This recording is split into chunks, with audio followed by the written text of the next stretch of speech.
Assalamualaikum warahmatullahi wabarakatuh. Apa kabar anak-anak? Semoga kalian selalu bersemangat dalam belajar ya. Hari ini kita akan membahas mengenai sistem ekspresi, terutama pada manusia.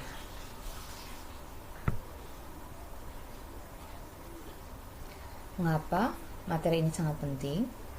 Dengan mempelajari sistem ekspresi, kalian diharapkan bisa memahami sistem ekspresi manusia, sehingga kalian lebih paham bagaimana proses pembuangan zat-zat yang tidak diperlukan oleh tubuh.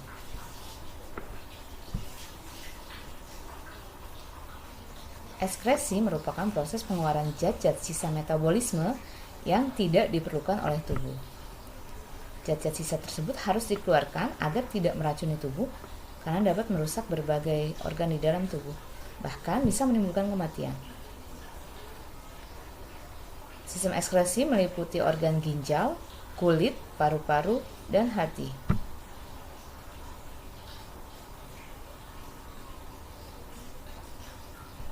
Yang pertama, kita akan bahas ginjal.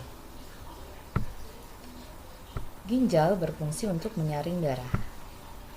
Ginjal terletak di kanan dan kiri tulang pinggang. Jika kita mengiris secara melintang ginjal, maka akan terdiri dari 3 lapisan, yaitu lapisan luar atau yang disebut dengan korteks, lapisan medula atau sumsum, dan rongga ginjal atau pelvis.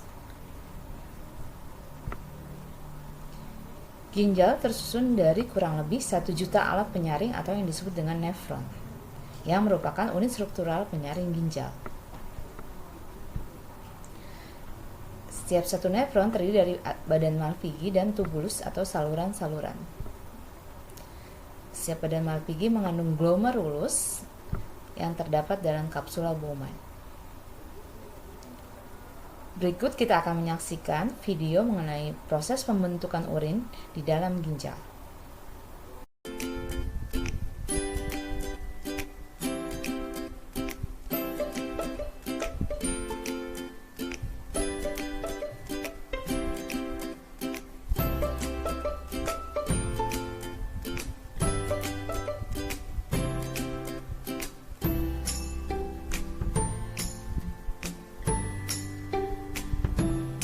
Apakah kalian tahu bagaimana proses terbentuknya urin?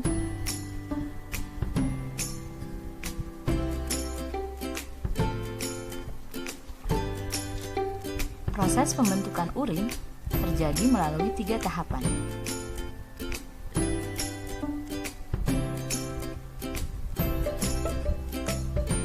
Yaitu filtrasi, reabsorpsi, dan augmentasi.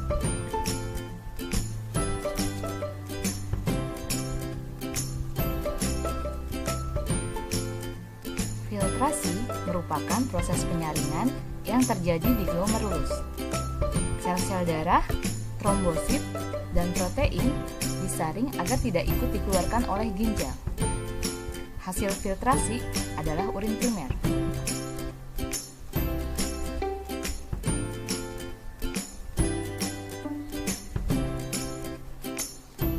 Pada reabsorpsi, terjadi proses perpindahan cairan dari tubulus renalis menuju ke pembuluh darah yang mengelilinginya.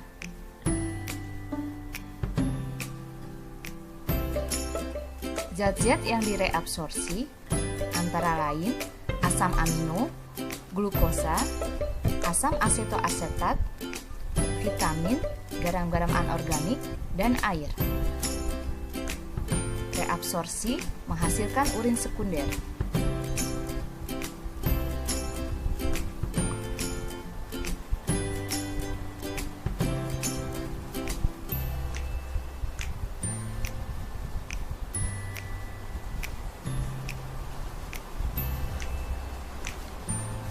Pada augmentasi, terjadi proses penambahan zat-zat yang tidak diperlukan oleh tubuh lagi ke dalam tubulus contortus distal.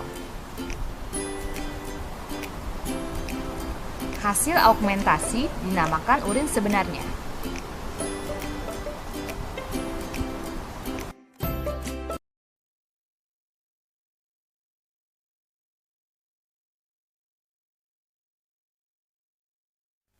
Ketika kamu berolahraga, kamu akan mengeluarkan keringat, bukan? Selain menjaga suhu tubuh, berkeringat ternyata juga berfungsi untuk mengeluarkan zat sisa metabolisme. Organ yang berperan dalam pembentukan keringat dan mengeluarkan keringat adalah kulit.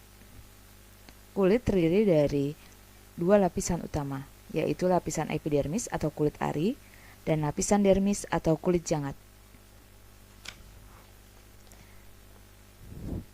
Epidermis merupakan lapisan kulit luar yang tersusun atas sel-sel epitel yang mengalami keratinisasi.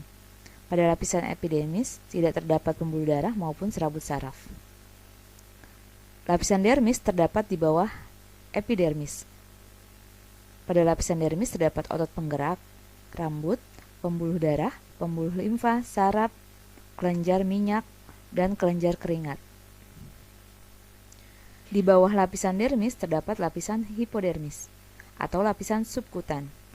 Lapisan hipodermis bukan merupakan bagian dari kulit, namun merupakan kumpulan jaringan ikat yang berfungsi melekatkan kulit pada otot. Selain sebagai organ ekskresi yang mengeluarkan keringat dan minyak, kulit juga berfungsi untuk melindungi jaringan di bawahnya, menerima rangsangan dari luar, dan mengatur suhu tubuh.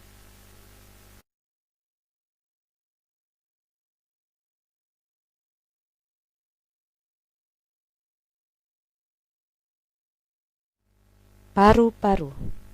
Selain sebagai alat pernapasan, paru-paru juga berperan sebagai alat ekskresi karena mengeluarkan karbon dioksida dan uap air.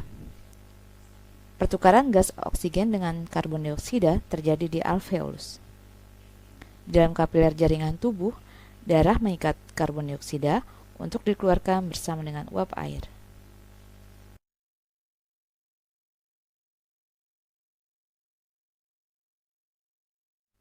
Hati.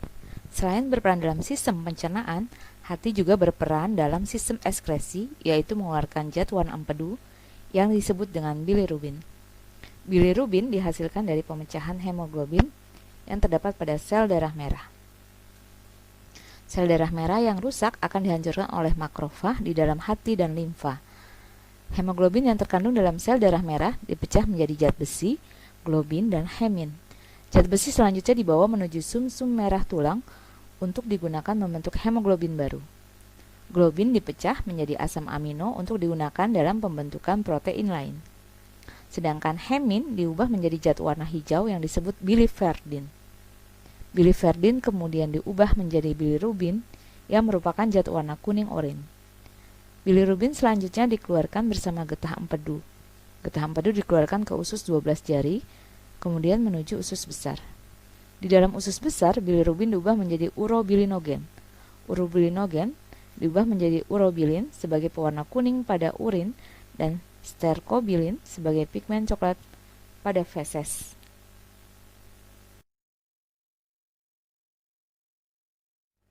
Demikian pembelajaran kita hari ini.